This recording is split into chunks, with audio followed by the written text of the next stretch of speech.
it well. Played it very, very, very well indeed. No more slices for you. Oh, look at that for judgment. You'll learn.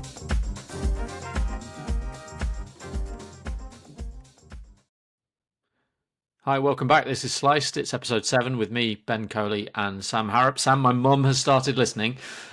She said, I heard your interview with the golfer, who's he? So her knowledge of DP World Tour winners is limited. She is, though, looking forward to some of the bigger names I have teased in private. I can't remember how publicly we've gone with some of the bigger names, and that is no disrespect. Laurie Canto is on his way to becoming a big name. You know, I think he's going to make the Ryder Cup team. He doesn't. But if you didn't listen to that last week, please do go back and tune into our first ever interview. How's your week been since then? Mine's been basically fear of half term coming up has coloured all of it, and now we're here. So yeah, we are indeed here. Well, I mean, I had a decent week, Ben. I did want to share an amusing story. So on our family WhatsApp group, I got a message from my sister-in-law. And she said, and I'll read it out. She said, "One for you, Sam. When a 215 grand car scratched the back of my Renault Captur, I wondered who this woman was who lived in the poshest road in my area. It turns out she's the wife of a professional golfer." Now, I can't say who it is because she basically said, look, she's been really nice with it and she's been very, helpful with the insurance. I don't want to sort of, sorry her name. So she's basically censored me from saying who it is. So you can just guess. You're somehow being almost blamed by proxy here. Like you're part of the golf, disease that has resulted in your sister-in-law's car being hit. I mean, we're not going to go into specific details, Sam, but you are on the South Coast, and already in my head, I've got a list. But you're assuming that my sister-in-law also lives in the South Coast, which very, very good. Yeah. Okay. Well, we don't need to go any further with that, but it's nice to know that the wife, I believe you said wife, of the professional golfer, professional as in DP World Tour / PGA Tour professional, or professional as in... all I'll say, and I don't want to make it into sort of a guessing game, but all I'll say is you already have. They have played at least one Ryder Cup, is what I'll say. Wow, that narrows it down massively. Oh, how is David Howe's wife? She all right? We won't go any further. I will say it's not her, but anyway. Okay, good. That's a relief. If I had guessed it, that would have been basically. Maybe we could do a highest bidder, a special themed edition of highest bidder. How many guesses would definitely get me in trouble. That would get me in trouble with my sister-in-law, which I want to avoid. She's we all do. Yeah. Anyway, on to last week's events. Obviously, PGA Tour was wrapped up last night. Genesis, which was Torrey Pines, which obviously it normally isn't. Ludvig Aberg wins, and it was a very impressively closed out, really. I mean, he at one point was basically dropped off the coverage entirely. Doesn't take a lot, does it, unfortunately? Sadly not, no. And then he rattled off 3 birdies, didn't he? And suddenly he's right in the mix, and he just, clinical at the end. And what an impressive player he is. Yeah, it struck me how simple he made it look, and that's kind of him, isn't it? He just, from the conversation he has with Joe Scoverin, his caddy, who it turns out ditching Tom Kim for Ludvig Aberg was a pretty shrewd career move, wasn't it? So yeah, the conversations they have together, the speed and the comfort with which they make their decision, and then he gets over the ball, checks his takeaway and hits it, and then tucks into a snack and on he goes having a laugh with his. It's just so simple, so calm. I suppose the big question will be, does it look like this in 5 years and in 10 years and in 15 years, right? Because he looks like a golfing robot. He looks like he's just come along and actually he's the nearest thing we've got, I think, to Scheffler. I think he's quite a good sort of European version in many ways. Like they just are similar in how simple they've made the game look, in ways that not every elite player does. Sorry, go on. Yeah, no, they just don't flinch, either of them. I think they have that kind of just complete unflappability about them. And yeah, just make the game look a lot easier than obviously we know it is, and most professional golfers know it is. And I'm sure they both also say they know it's a complicated game, but they somehow make it look simple. And Yeah, I mean, with Oberg, obviously the next step, I mean, he obviously won on the European Tour first. Then he won a kind of run-of-the-mill PGA Tour event, if you like. Now he's won a signature event. So, logically, the next step, you're thinking, is he going to win a major? And I wanted to ask you, of the 4 majors this year, I mean, maybe it doesn't happen this year, of course, but if it was to, then which would you say he's got the strongest chance at? Well, given the way he played in the Masters last year, you'd probably say that, because the Masters is, wherever you rank it in terms of being the best major or whatever. One of my colleagues wrote last week as they were doing some copy on another sport that it is the number one major in golf, and I thought, well, I'm going to have to put a qualifier there to say for many it is, not for everybody. But anyway, the Masters is probably the most likely, I would say, marginally. And actually, as I think about it, I'd say they're almost, you'd go sort of chronological. You'd go Masters, PGA, US Open, Open. And largely the Open is because there are variables that, you can't control.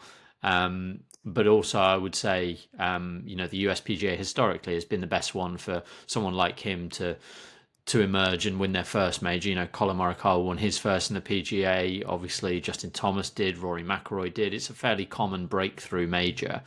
But the US Open at Oakmont, I mean, boy, that course will suit, won't it? So, Well, yeah. You see, I would say so. I would flip the US Open and the PGA Championship in your order there, because with the PGA Championship being at Quail Hollow, he hasn't played Quail Hollow before, or at least professionally. So, whereas a lot of the field will have done several times, so he's immediately, the rest of the field's got a leg up on him, or many of the rest of the field have got a leg up on him. Whereas Oakmont was obviously the last time it hosted, was it 2016? I think around then when DJ 17. won. So yeah. okay, yeah. So they haven't played it for a long time, and it should really suit him. So Sorry, you said Oakmont there, didn't you? Yeah, it was 2016. Yep. Sorry. Come on, yeah.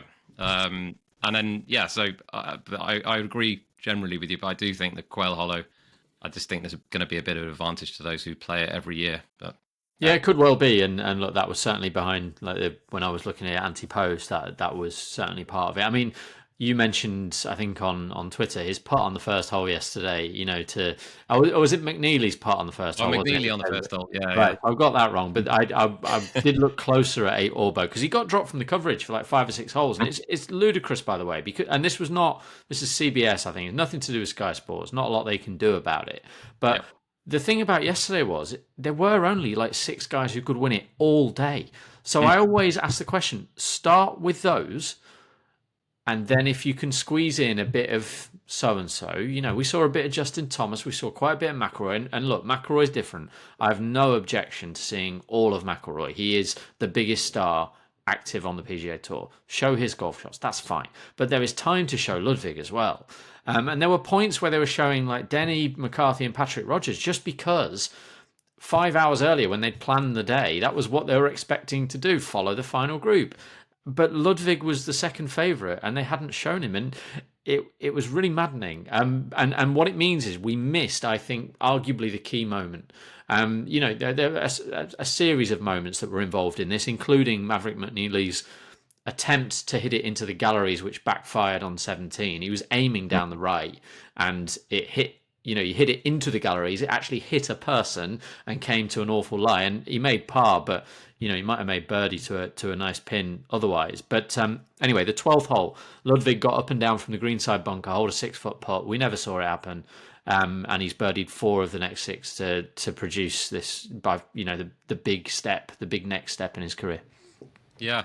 Yeah, you're right. It's a shame, and they need to sort of be able to pivot a bit more quickly, I think, with what they planned and then what they show. And like you say, it's no fault of Sky Sports, of course, who don't they didn't provide the actual the coverage in that sense. But it was a strange one, but really impressive win, and I look forward to seeing if he does get that first major this year, which he may well do. The other events to mention last week, the Hotel Planet Tour, the NTT Data Pro-Am. Wilco Nienaba wins, and that's the second time he's won that event under a different sponsor. I think it was 4 or 5 years ago that he previously won it. Obviously, now this brings me on to something I wanted to talk about. Now, a couple of weeks ago, we talked about these young French players, the sort of wealth of young French talent coming through.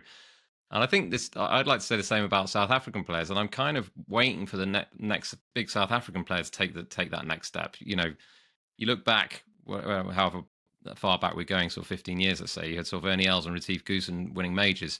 You've had Oosthuizen win the Open since then. But, there's so many young South African players. One of them surely has got to take that next step. You've got, obviously, Nienaber is one, Potgieter, who actually I think might do quite well this week in Mexico. You got Christo Lamprecht, Casey Jarvis, of course, plays on the DP World Tour regularly. People like Christian Maas, amateur. Who do you agree, Ben? What do you think about these sort of South Africans? Yeah, I mean, there's no doubt that Louis Oosthuizen and Charles Schwarzer were influenced by Ernie Els and Retief Goosen, and in turn, Brandon Grace, definitely sort of was a big major contender for 3 or 4 years, wasn't he? We've probably just not seen the next wave take that next step. Christian Bezuidenhout, who's become a very fine player, but he's not yet won on the PGA Tour, although he got a winner's check, of course, when he finished second to Nick Dunlap in the Amex. He's played President's Cup. Dylan Fratelli has won on the PGA Tour, but has then dropped down back to the DP World Tour. Dean Burmester just developed into a fabulous player, but obviously he's gone over to LIV, who have a South African team, and therefore we probably don't see all the best South Africans as often these days. But I don't know who that next one will be. I mean, Casey Jarvis is very young. I think because he's in his second season on the DP World Tour now, and he had a Challenge Tour season as well before that. It's easy to forget how young he is. I think a lot of people think Christian Maas is like super good.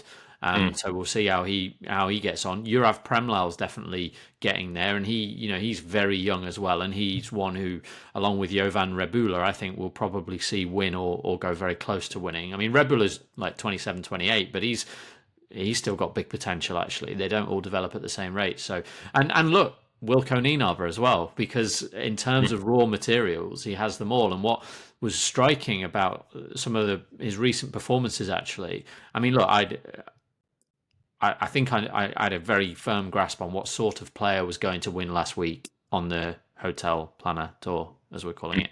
And he was very much fit the mould. And by the way, that's 5 of the last 6 renewals of that tournament that have been won by an existing DP World Tour member, whatever the rights and wrongs of that. But I wouldn't have been backing him at 16, 14 to 1 because I sort of grown a bit weary of doing that, and it's been a bit expensive. But his approach play does seem to have improved quite a bit. And when you're talking about someone who can hit it 330 without trying, someone who went over to the PGA Tour very briefly and bagged a top 10 straight away, he's one of those who I liken him to Norgard. And I've probably mentioned this before, either here or elsewhere, but I spoke to a Danish journalist when Nicholas Norgard came onto the DP World Tour, and he said he'll be way better than what you've seen on the Challenge Tour, because on the Challenge Tour they play a lot of 6,200 yard courses, fiddly, up and down, and now he gets on the big tour, he's going to the Middle East, he's playing on these golf courses. I mean, obviously one at the Belfry, which doesn't quite qualify, but the point being, the bigger the tour, the bigger the golf course, and there are certain players who will find that suits them better, and Wilco could be one of them. So we'll see how he gets on. But yeah, a very impressive win. It was in the locker from sort of halfway. Yeah, absolutely. The other events to mention, LIV Adelaide, Joaquin Niemann, another win, he's won several times now on LIV. Obviously an extremely talented young player. We obviously don't get to see him play against many of the best in the world very often. So it's hard to sort of gauge where he's. If you ask the CEO, he's doing it every week.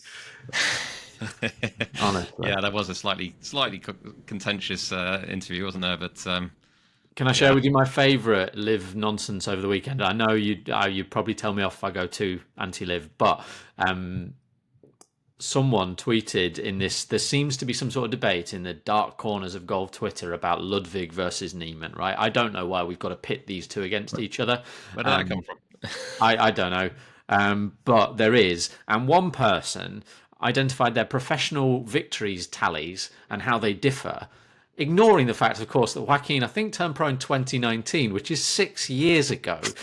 Ludvig's been pro for 18 months. So notwithstanding that fact, because their age, you see, he turned pro younger. So, their age is a weird one to use in golf sometimes, isn't it? It's not age, it's experience, really. But they were saying that, half of Ludvig's wins came on the Nordic Golf League, whereas Joaquin is a 16-time professional winner. I thought 16, unless I know I don't pay attention to LIV, but he's definitely not won like 12 of them. So I went and looked at his Wikipedia page is where we all begin our research, and 9 of them are on the Chile Golf Tour. I mean, with respect, I'm going to take the Nordic Golf League over the Chile Golf Tour every time in a Ryder Cup style event. I mean, these people, where do they get the energy? Why do I reply? We've gone from pitting Neiman and Oberg against each other to pitting the Nordic Golf League and the Chile Golf Tour. Indeed. And look, Cristobal Solar, I'm sure, would put up a stout defence of his home tour, but the NGL's a very good satellite tour. Anyway, obviously we shouldn't give any time to these idiots, but look, Joaquin Neiman's a fabulous player. He's got. I love watching him play. He's got all the shots. We've probably all seen the clips of him from the range where he hits low draw, high draw, low fade, high fade. He spent a lot of time with Sergio when he first became a professional, and actually that's not why he does this, because clearly this is 15 years after he first picked up a golf club, but he's definitely sort of built in Sergio's image in many ways. Just a wonderful shot maker. And it's in that sense not surprising to me that he has won a couple of times in Australia, where the test is a little bit different, And actually think about how far he's come since 2019, when he was on the President's Cup side, and he was a little in Australia, and he was a bit of a rabbit in headlights that week. And look, whether LIV benefits him in the long term or not, it's going to benefit his money, isn't it? But whether it helps with his development, we'll never know, because we can't test where would he be now if he'd stayed on the PGA Tour. I suspect one of the best players on the PGA Tour. And I do suspect that LIV is probably not helping him in majors, but he's got another run at them this year. And look, we go back to that Aberg comparison. Ludvig contended for the Masters first crack, and Neiman's never got close yet. So that's what he has to do next, no question. But he's a fantastic golfer. Yes. And then the last event of last week to mention would be the Ladies European Tour, Saudi Ladies International. Gino Titicul wins, and she's started winning again a fair bit. I think she won towards the end of last year. So she's she's outside of Nelly Corda, you could argue she's probably the best player in the world. Nelly still probably sets the standard. But yeah, I enjoy. It's one of the some people say, I don't know as much about women's golf as I do men's golf. Right, that's just a simple fact, and that's because I feel you have to specialize if you want to be an expert in something. It's really hard, especially if you've got 2 kids, to find the time to be an expert in everything. There'll be people who know way more about certain corners of golf than I do. But when I have watched the LPGA Tour, she's a player I've really enjoyed watching. So she was exciting player to watch for sure. Yeah. Moving on to in the news section. So firstly, we'll start off with some comments that Rory made. So he was in his pre-tournament press conference. It came up that he had played with Trump, I think towards the end of last year. And the revelation that Trump apparently also said to Rory that he didn't like the LIV format, which I was slightly surprised about. Do you know, I don't think he's particularly trustworthy, Sam. I don't want to be controversial, and I certainly don't want to get political. But I just have that sneaky feeling that if I met Donald Trump and he said something to me, I might not take it at face value. Just something about him. I know this is, he's a president, loads of respect, but there's something about him. I just don't necessarily think he always even knows what he's saying, let alone believes in it. So, look, more seriously, had he actually played golf with Brooks Koepka over the Christmas period, he might have said, "I don't like the PGA Tour format." Is that what you're implying? Pretty much is what I'm implying, Sam. And I obviously can't know that for sure. It's just an impression I have of the man. But what was striking last week to me, because we also had Tiger Woods on the broadcast yesterday, and if anyone missed that or was shouting at the TV because they wanted to see Ludvig Aberg hitting shots, and Tiger was great in the booth, by the way, as you'd expect, really, really, really good. But he responded when asked. I've not got this verbatim, but I think the question was, are you saying there'll be a deal this year and could it be very soon? And Tiger said yes and yes. And what's striking to me is there seems to be a high degree of confidence on the PGA Tour side. Now, we don't hear the other side because the other side, sometimes we conflate LIV and PIF, right? So LIV is LIV, and that's going to exist. And they've signed a new contract to stay at Adelaide until 2031. I would qualify with that though, or caveat rather. Doesn't mean it's going to happen, and unless you've read the contract, there'll be all sorts of get out and cancellation clauses. I have very limited experience in the world of contracts, but usually there are ways you can get out of them. It's like when a football club says, "Oh, so and so's committed his future to the club for the next 8 years," and no, he hasn't. He's just signed a contract. It's a completely different thing. Anyway, Yeah. LIV is LIV. LIV will continue to exist until it's told not to exist, or until it's told that something's going to change, right? And that's exactly what they should do, of course. But on the PGA side, they're the ones who face the questions. When's the deal going to get done? When are we going to see those golfers come back? And I'm struck by the level of confidence. Now, if I could say, I sort of wish this wasn't happening. Like, I want what's best for the professional game, and there are some things where that might just have to be some sort of compromise that I don't like. But the more this goes on, I sort of think, like, if I was the PGA Tour, I'd really want to start just saying, well, sorry, your numbers aren't very good. We're surviving fine without you. But I suppose the reality is that aside from a really good run of events won by some genuine superstars, there is a widespread belief among even diehard PGA Tour fans that we need Bryson DeChambeau and Jon Rahm back, and a few others. And if that probably is the more sort of level-headed way of looking at it, but going back to that confidence, it seems to me, based on what Rory and Tiger are saying, and in Tiger's case, is someone who's been involved in negotiations. I think they're pretty confident that's going to happen soon. Well, I think going back to your previous comment, I think the other thing, obviously, aside from what you mentioned, is the fact that there's a worry, I think, that LIV will continue to try and poach players if they continue on their separate paths. So that's the other reason I think that reunification is in the best interest of the PGA Tour, at least, or to some degree, because there's nothing really to stop. Who knows who's going to be the next sort of young player to sign, but they could pick off another another sort of Tyrrell Hatton type, let's say, or maybe he's not the best example, but someone like that. And I think that's the other reason that reunification is in their best interest. But obviously, this ties into, so Rex Hoggard reported, didn't he, that the PGA Tour and PIF had come to an agreement, and there were 4 options that they put in front of the Department of Justice, or in front of Trump, or I think Trump with a view to it, therefore going to the Department of Justice. I mean, who works there now? Who knows? Could be like, who is it? Like Zuckerberg and Trump's uncle or something? Yeah, I don't know, but I'd love to know what those options are. And the question that always comes back to me, and I really would love to know the answer to this. How does it actually look, kind of in a practical perspective? So let's say we want to get some of the best players on LIV playing PGA Tour events. Let's just say that as an example. So let's say you've got DeChambeau, Koepka, Rahm, Neiman, Hatton. Let's just take those 5. So let's say, okay, big events. So we're thinking signature events. Let's say the Arnold Palmer Invitational, right? So that's a limited field event, 72 players, right? Are they just going to lop those 5 on top as kind of sponsor invitations? I mean, presumably they don't take away any other players who are already kind of eligible. But if they're sort of putting them on top, what sort of category are they under? Is that like a new category that's created, sort of top performing LIV players? Because they're not under.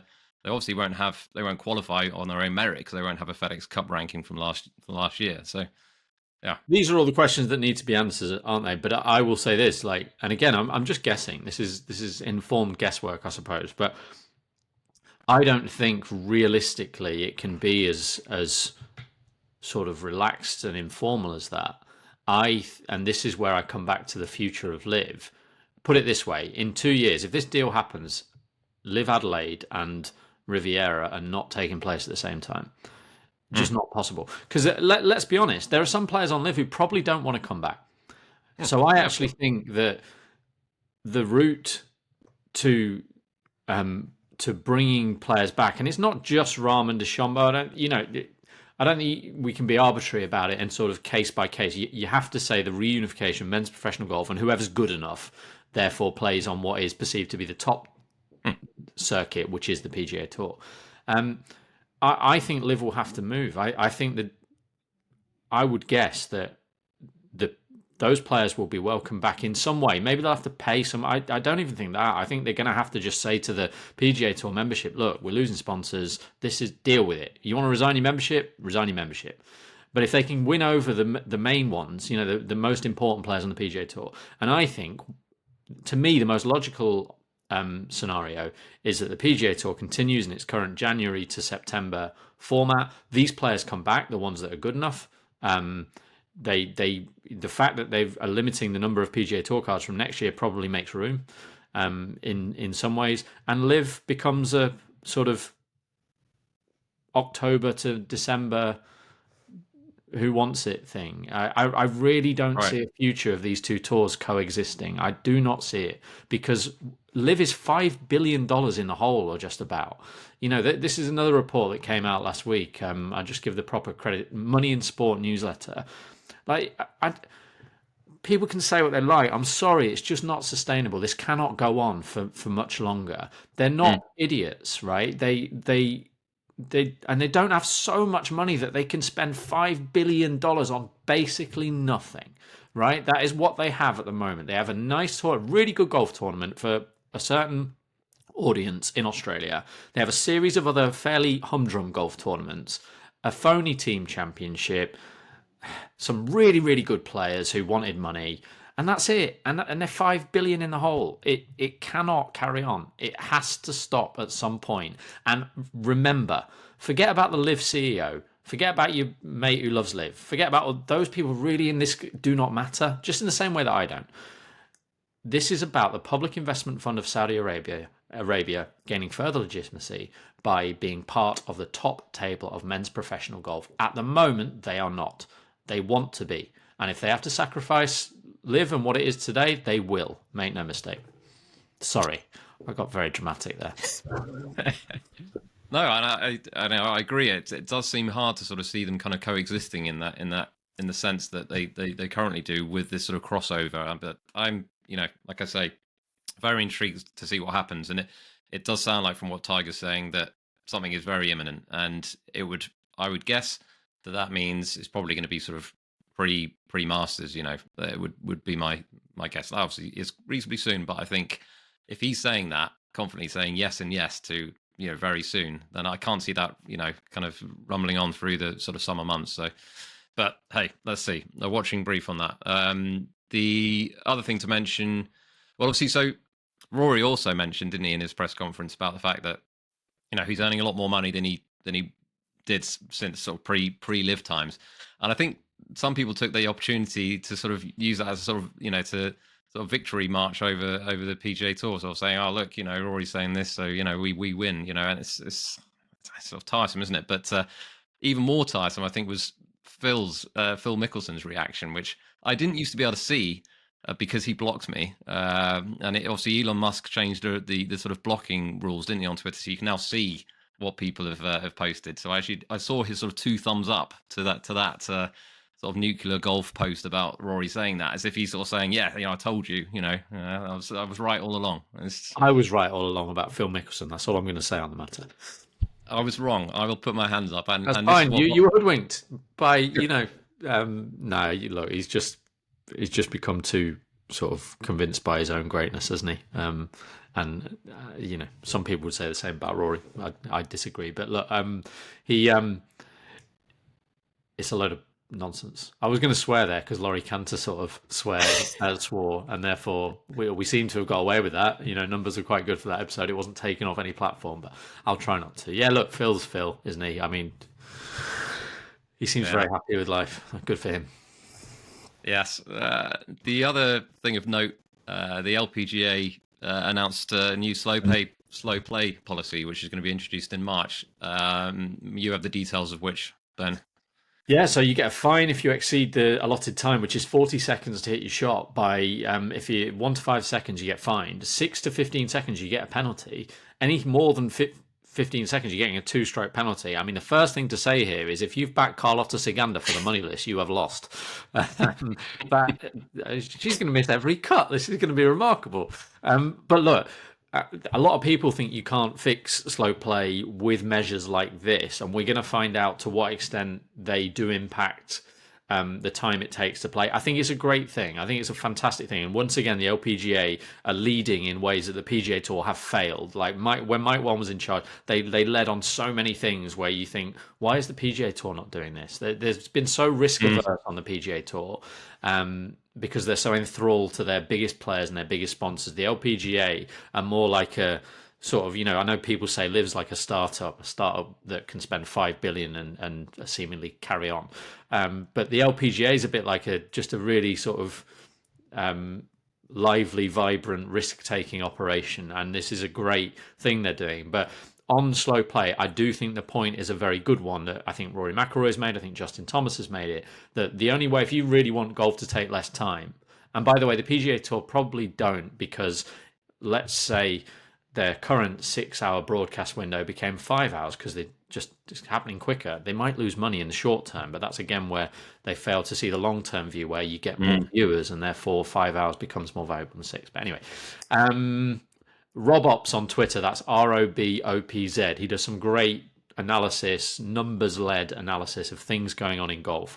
And he did a bit of digging into the tee times at Torrey Pines over the weekend. 2 balls, good weather, yes, but 2 balls, 1 tee, not a 2 tee start in that smaller field. And they're taking the average time was something like 3 hours 50. I mean, that's fast. Most people would be very happy with that. Yeah. And that's versus 5 hours 45 for the farmers when they're in 3 balls. And yes, the weather was poor, but the 2 tees. So here's where we come back to field sizes. And I wonder, maybe we have to accept that Thursday and Friday are more for the traditionalist anyway. And maybe, 3 balls, 2 tee start. You just have to do that to get them round. Maybe we could be a bit more dramatic with the cut. Get fewer players through to the weekend. Make it top 50 in ties. Yeah. Maybe that's too harsh because if you're getting rid of sort of 80 players in a field of 150, well, double cut maybe. Pardon, sorry. A double cut, maybe a cut at halfway and then a cut at 54. Yeah, it would definitely solve Sunday, wouldn't it? But Saturday night, yeah, that would be an option. But ultimately, if they need to find a way to play 2 balls off 1 tee at the weekend, if they can do that, slow play is taken care of. The evidence is, it's one tournament in good weather, but Torrey Pines is a hard golf course. I think that speaks for itself, really. So the number one way, and Rory and Justin Thomas have alluded to this, the number one way to significantly reduce the time it takes is to have fewer people on the golf course, right? And if this is the thing about when you're leading it, Jay Monahan's in charge of this operation, right? In his role, leadership's making hard decisions that don't please everybody, and maybe that's one of the decisions they need to make. We are committing to I hate 3 balls from 2 tees at the weekend, It doesn't feel right. You should be teeing off the first, and there should be a big gap between the first guy and the last guy, and that's how it should be. But yeah, well, this is something we'll, I'm sure, continue to talk about, and it'll be interesting to see what happens with the LPGA's new rules on that. So yeah, I'm going to take us on to the world of golf this week. Reasonably busy week. PGA Tour, the Mexico Open. Any notes from you, Ben? I'm just going to say one thing. Looking at last year's leaderboard, did a little bit of digging. Long approaches, kind of over 200-yard approaches. I'm looking at, and I'm going to throw out a name here: Frankie Sapin. It's pronounced Sapin. It looks like Capan, but I think he could be someone. He could be this year's Jake Knapp. But yeah. Definitely possible. Yeah, look, I think you've summed it up nicely. This is a big, wide golf course that John Rahm and Tony Finau had a couple of battles here, and then Jake Knapp won here last year. There's always going to be outliers. There's always going to be guys who don't hit it as far, who have great weeks with their approaches or their putters, and therefore can give you reason to think something else. But sometimes it's right there in front of you. This is a golf course where if you want to find an edge, it is off the tee with the distance you hit it, or it's that bleeds into what you're saying. Guys who are hitting 6 irons from 210 rather than hybrids, whatever it may be. Bombs away. We'll see. But I love weeks like this, to be honest with you. It's a nice. Some people will have a pop at the Mexico Open because we've had a run of great golf to watch on the West Coast there, but there's room for this too. And for the people who like to bet on golf, these are the tournaments that, for me, get the juices flowing. I hate that phrase, and I couldn't think of anything else to say in the moment. But yes, the juices are flowing. There you go. I'm a big fan of these type of. I just love digging through, just trying to find that edge. It's just I much prefer it to a Genesis from that standpoint. The other events, the LPGA, the Honda LPGA Thailand is happening. The Sunshine Tour, you wanted to mention this, didn't you, Ben? The Hyundai Open, which is at Royal Johannesburg, used to host the Joburg Open. For people of sort of my sort of age, I suppose, the Joburg Open was at Royal Johannesburg across those two courses, Royal Johannesburg and Kensington Country Club, and they shut it down about 6 or 7 years ago and renovated, and it has hosted a couple of Sunshine Tour events the last couple of years, but they've got a new one on the schedule here. And it's at that East course. Who was it? I can't remember. There was a Richard Sterney. He used to play really well there. Sterney played well there. I remember watching Chart van der Walt in the mix, but there was some old guy, and I can't remember his name. It wasn't Chart. There was some guy who just like contended there. He didn't win in the end, I don't think. But I think like around the time Andy Sullivan did, and he'd done nothing. Charles Swanepoel. No, it wasn't Charles Swanepoel, another great name from the Sunshine Tour. But it's not, the Challenge Tour have gone now, so it's just the Sunshine Tour. It's just fun to reminisce about Royal Johannesburg. Well, it was for me anyway. Maybe not any listeners. The other thing that's going on this week, so tonight on TGL, or this afternoon going into tonight, is a triple header on the TGL. First up is my team, LAGC, against Atlanta Drive. Now, this is going to be the first match, Ben, where both teams are going into it with a 100% win record. So, it'll be an interesting face-off. And I've delegated the watching of this to my son. Not because I don't want to watch it, but I'm not around. So and he's quite keen to watch it because I think he sort of thinks he's going to like it, and I think he might because it's it's a sort of shorter format. It's probably more entertaining. I've tried to get him watching normal 72 hole stroke play events, and honestly, he gets bored. Hopefully with age that will he'll mature and he'll come to love those events. But at the moment, I think he needs something that kind of is going to capture his imagination. So his generation, whatever. But it's been a big week for his relationship with golf because I saw on social media that you had some success with the game itself. And actually, I tried to dig out the quote because I noticed in your picture there was a Mars bar there. And then I was sure that the Padraig Harrington quote, which did the rounds about a year ago, about how you get your kids into sport, just take them to the clubhouse, buy them a Coke and a Mars bar, and just let them experience what it's like. And that's great. But I couldn't find the exact quote. Then I realised, why am I searching for this quote? I've got my own children right here. Yeah. But it's great. It's great, and I hope he falls in love with it. I don't remember Podrick saying about the Mars, but he certainly said the Coke, and I did that directly off the back of his advice because I've taken my son to the par 3 a few times, and I do have this tendency to do the par 3, and then we do just drive straight home. So when Podrick mentioned that, I thought actually it makes a lot of sense. Make that positive association. And when I told him that, I said, "Oh, we're going to clubhouse and have a Coke." He was like, "Oh, really? So you sure?" So yeah, it was quite sweet, really. And he's going through the frustrations as we all do when we first start playing golf. There's a lot of tops. They're off the toe, they're off the heel. They're going everywhere. But so you lied to him and told him that it gets better, have you? By the way, Padraig Harrington, I'm sure this is like the most vanilla take in history because I think it's one of those rare things everybody would agree on. I think he might be the greatest thing in golf. It's just like there's nothing not to admire. Like the way he had to work to get where he got, the success he had, and how he pays it back. I like genuine, like he will be remembered one day alongside a Seve. I think in European golf, like we're talking that significant to the impact he's had and continues to have. Just an absolute hero. Keep those vanilla takes coming, Ben. I can't get enough of them. No, I completely agree. Yeah, he's a legend. I'm maybe not appreciated enough, and hopefully he will be in the fullness of time. The other matches tonight on TGL. So Atlanta Drive, after they've been beaten by LAGC, will be taking on your team, Ben, the Bay. Yeah, it's a bad night for Atlanta Drive, isn't it? Let's face it.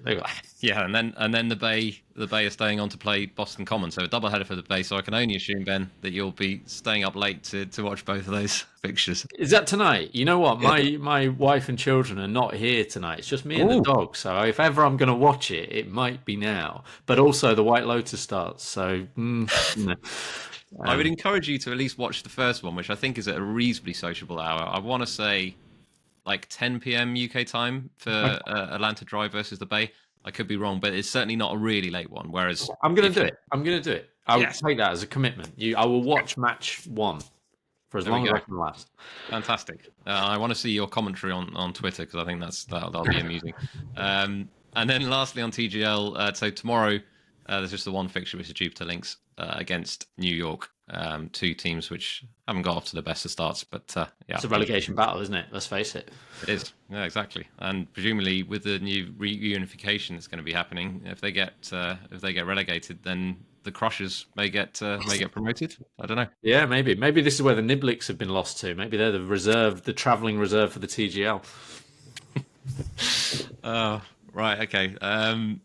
Lastly, so the last event, and obviously we'll talk a lot more about this shortly, about who we think is going to go well, but the Magical Kenya Open on the DP World Tour. And I believe you have attended this event in the past, Ben. Is this true? This is true. I attended it when it was a Challenge Tour event. I think Sevi Benson won. I was there on the Saturday, and it was fabulous. It's really great. And I've been to Kenya twice actually, and it's a great country. And that was at this club. There was a Mutiger. I don't know how you pronounce it. Yeah, it was. I think you pronounced it perfectly there. Okay. Yeah, it was. And we sat. I think I was a bit hungover, I'm afraid. So I didn't move for the first sort of 6 hours, but I was by the sort of there is a bit where like holes branch off. It's a very traditional style golf course, and I was, I watched a lot of golf, and people who follow me on Twitter for years will be bored of hearing it, but I when I did get my legs for the afternoon, I followed Dismas Indiza around, who's like a Kenyan golfing legend on the Safari Golf Tour. He's won everything there is to win, and you genuinely got Sevi Benson with his massive ping bag with his name on it, and you've got this guy Dismas Indiza, like his t-shirt's hanging out. He's got a blank cap on. I don't even know if he was wearing golf shoes. He's got this little pencil bag, local caddy carrying it for him. And I remember it's like there's a downhill dogleg hole. I think it's a par 4. And again, Sevi Benson's got up there. He's done his very serious routine. And Dismas Indiza got his ball, rolled it onto the ground, reached for his 3-iron, and just hit it off the deck like a low stinger down the fairway. It was just wonderful to watch. And he contended, and he carried a massive crowd with him. And it would have been amazing if he could have won. But he's a proper legend in Kenyan golf. And there's a real love for it, and if you want to find out more about it, there's Matt Cooper's done some stories about some charities that have helped people pick up golf over there, and as well, I mean, I don't know what the situation in Kenya is at the moment, I'm afraid. So I know there have been times over the last 10 years since I went where it's not been as safe as you'd perhaps want it to be, but if you do ever get the chance to go to Kenya, honestly, I'd recommend it to anybody. And while you're there, take the golf clubs, because there are so many fantastic courses with these old-fashioned clubhouses and a fantastic welcome that we received anyway. And you can play golf in a completely different part of the world, and it is magical. Sorry that is the name of the tournament, isn't it? I didn't prepare that, obviously. Fantastic. Someone actually said to me that I was talking about the fact that I really want to go on safari, and naturally I was thinking South Africa, but they said go to Kenya on safari. So Great Rift Valley Lodge. Go and stay at the Great Rift Valley Lodge. Honestly, it'll be one of the best things you do. Yeah. All right. Okay. There we go. And there's a golf course there, so you play golf. Brilliant. I might do that for my 50th. Or something. A long way off, Sam. It's a long way off. I know, but you got to plan these things in advance. It's either that or go to the Masters, and I'm never going to get Masters tickets. So that's true. On to our player tracker. So Elvis Smylie, frustratingly, is not in the field. I presume he just wanted to take some time off. I don't know, but may well have suited him this golf course. So it's a shame. And Angel Ayora is in the field. Thoughts on his chances here, Ben? Yeah, he'd have a much better chance if they were playing over at Karen. I think there's one sort of pretty important distinction between the two courses. Like if you did like an overhead of them, they're both in Nairobi, about 20 minutes apart. If you did an overhead, you might think they're kind of the same. Obviously, the altitude's the same. The ball goes a long way here. But Karen has got, and I remember it from, they had those two events, the Savannah Classic and the Savannah whatever it was. Danny Van Tonder won one of them. It's got a lot of like 370-yard par fours where you could drive it up into a greenside bunker and sort of play your way to a birdie. Around here, you can't really do it. I think there might be one of the par fours that you can have a go at, but this is a positional golf course, and you see that throughout. I mean, Darius Van Driel beating Nacho Overa. I mean, it says it all, right? So it's very different, and that'll be a test for Angel Ayora. The only thing I'd say is he's a fabulous talent, and when he won in Poland last year, I probably didn't think that course looked great for him. So we'll see how he does, but he wouldn't be one I'm interested in this week.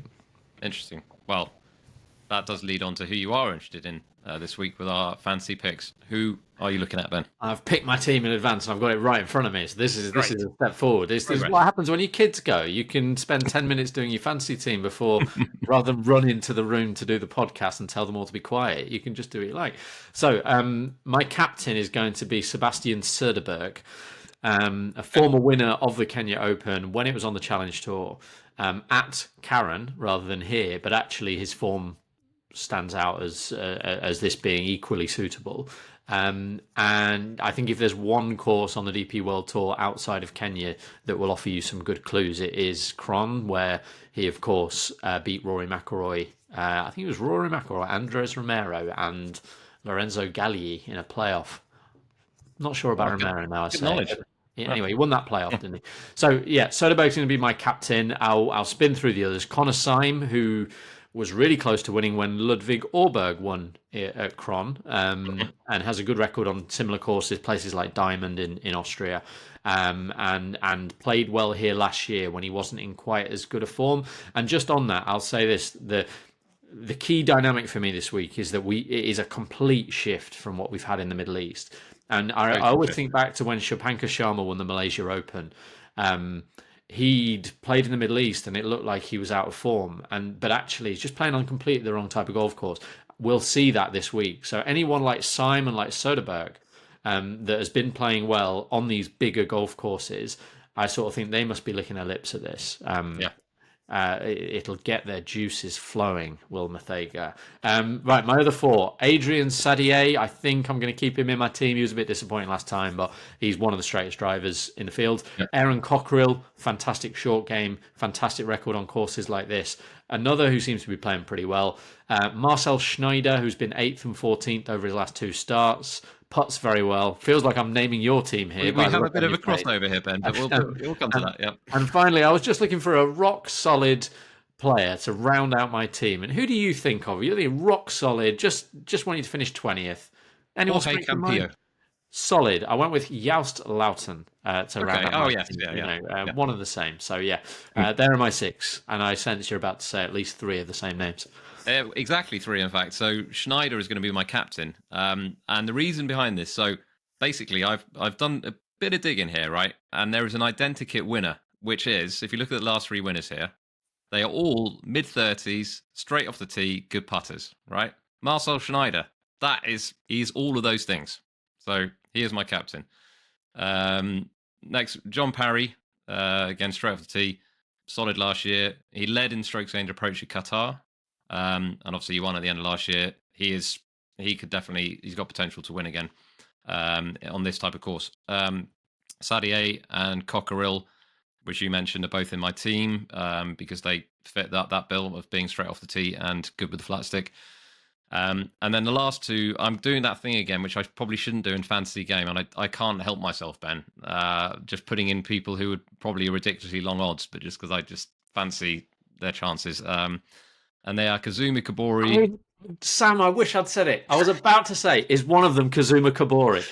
I'm annoyed. Sorry, I should have left a gap. You could have guessed. Sorry. But yeah, obviously he's extremely accurate off the tee. Some say he's like the best putter in history in the making as well. So I'm sure he isn't. You know, Denny McCarthy probably has something to say about that. And Brad Faxon, but yeah. He might be up there. But And the other thing that I noticed is so Japanese players seem to go well here. And 2 years ago you had Kawamura and Hisatsuni, who both in the mix, both went very close. And You got a obviously, lot of courses like this in Japan. So exactly. Now Kabori, obviously, of course, is New Zealand. He's Kiwi on paper, but he grew up he was born in Japan to, I believe, Japanese parents. So I consider him sort of half Japanese, and I think like you say, it's probably that type of course that you'd have in Japan. So I do think there's something there. And my last one, do you have a guess? I didn't give you a chance to guess. Well, I mean, I've clearly the horse is bolted now, but I was going to say Pierre Pino just for fun, but it's not, is it? Surely it's not. I'm afraid it's actually Ben Schmidt. Oh yeah, nice. He's playing well, isn't he? He's playing well again. Great putter, accurate off the tee. Putting very well, yeah. So he's obviously these are long shots really, but I don't know. It's one of these events, like you say, you basically got to throw out to not completely throw it out, but you need to take the desert form with a pinch of salt, don't you? So it's kind of easy to sort of look beyond the kind of the top of the market, who might be those sort of the sort of obvious ones, if you like. Hopefully, it'll be one of my longest shortlists of the year, like without question. It's just about trying to find the right one who's been dropping enough hints, and Yeah, exactly. And before we move on from fancy picks onto highest bidder, I should mention that Lewis Blaine, obviously there wasn't an event last week, so Lewis Blaine is still at the top of the leaderboard. He's got a bit of a gap at the top. So, he's in pole position at the moment. So we will see what happens this week and if he manages to hold on to that spot. Now, Ben, shall we do some highest bidder? Oh, God, yes. We've got a couple of DMs through. These are from a few weeks ago, but... So if you do want to send us one, it's at Sliced Pod, isn't it, on X? We have also got a Facebook page now, which, something we have to do. We are now on Facebook, yeah. You search Golf Podcast, you can join the collection of basically our friends who currently follow us on there. Please do, and send us submissions for this wonderful game. Please do, because we are actually slightly running out now. Right, here we go. From A. Smith. I haven't got a first name, just A. Smith. Highest bidder question. Unlucky losers. Right. Since 2010, there have been 7 playoffs in major championships, resulting in 8 unlucky playoff losers. How many of these defeated playoff players? One of these players has lost twice. So how many can you mention? So since 2010, playoff losers. I don't look at the screen. I'm holding. That's how many I'm going to do. We don't get many YouTube views, but at least I will be able to validate that I'm going with that. See, you're doing the thing where you actually think about how many. I know, but I need to. Ben, look, I'm terrible at this game. I need to sort of actually try and think of a few. And you have also now looked at the screen. This is a shambles. Sorry, I didn't see. I promise. What's your guess? Come on. Okay, right, okay. I can't go too high because my brain just clearly isn't suited to this game. All right, mine was 5. Mine's 5, I'm afraid. So, no. What was the question again? Playoff losers in majors since 2010. Exactly. Okay. Louis Oosthuizen, Mark Leishman. Yep, those are 2 that I was confident at. But yep. Good. Justin Rose. Sergio Garcia. Of course, yeah. Angel Cabrera. Let's crossover with a recent game of highest bidder here, who lost to Adam Scott. And then we need one more playoff, don't we? Since then, so I'm going through. I don't think there's been another one in the Open. There hasn't. Open playoff, no. USPGA. You can set the clock running for counting me down here. Okay. I'll give you another 30 seconds. All right, thank you. That's not long. I thought you were going to say way more than that. Okay. Oh, okay, yeah. 2010, Whistling Straits, Bubba Watson. That'll do. I thought I could get all of them. I actually nearly wrote 8 because I thought they'd come to me. But when the pressure's on, as you and I know, and as Laurie Cantor now knows, when the pressure's on, it's hard. But yeah, I got the 5, right? You did. You got 5, and unfortunately, it's another 5 points for you. And I've only got myself to blame, so I went too low on my guess. But then I may have struggled with some. I certainly would have got those first 2. I remember that playoff vividly, but I found, and I think this came up on our previous highest bidder, I sometimes struggle to remember which which were playoffs and which weren't, if you know what I mean. Like, when you have like two players going head to head down the stretch, I sometimes struggle to remember whether they just was that the 18th hole in regulation or was that the 18th hole the first playoff hole. And sometimes I find it hard to. I don't know. That's just my brain just not being basically suitable to this game. But yeah. So Oosthuizen's the twice, isn't it? It's just come to me as I'm searching, but I've not reached it yet. But I've just remembered the Bubba Watson playoff, obviously in the Masters. I'm sure we've not had another Open playoff, but I feel like we've got just about enough time to try and figure these out between us. We probably do, yeah. Was I couldn't remember when. Will Zalatoris, 2022 at Southern Hills. Oh yes, yeah. I was going to say, and I'm probably wrong here, but when Justin Thomas won the US PGA like a couple of years ago, was that a playoff or not? When that's the Pereira. One. Yeah, Zalatoris. Yeah. So that was that same year. Zalatoris, so he was in it, but Mito Pereira wasn't Mito Pereira in the playoff, or did he? He was not in the playoff. No. You see, in my mind he was in that playoff, but there you go. That's yeah. So we've got 7. We're only one short here, aren't we? Yeah, we're only one short. So it's not the Open. It's not the Open because Open winners Harman Smith. They're just. There hasn't been another one of the Masters, has there, that we haven't mentioned? I don't know. It's a great radio. This. I can't find the right page either. So we will. We'll check. We'll check. Screaming it out, aren't they? They're screaming at the. I think we've done a decent job. Well, you primarily have done a decent job of it. And going back to what Ben said about putting in some questions, if you can think of ones, maybe have some sort of musical edge or something that's going to suit me, please feel free to send something through. To sort of think, what might Ben struggle at? And if you think that, then please do send it through. Because at some point, I've got the list of major winners now, so we can clearly find this between us, can't we? So not Mickelson, not Hideki, not Bryson, not Morikawa on either occasion, not Dustin Johnson on either occasion, not Gary Woodland. Not Patrick Reed, not Molinari. Carnoustie, obviously. Not Spieth, not Garcia, Willett, no, Jimmy Walker. Oh, Jimmy Walker. Not Stenson. I'm getting there. Tell me when the clock's running out. Jason Day didn't win a playoff.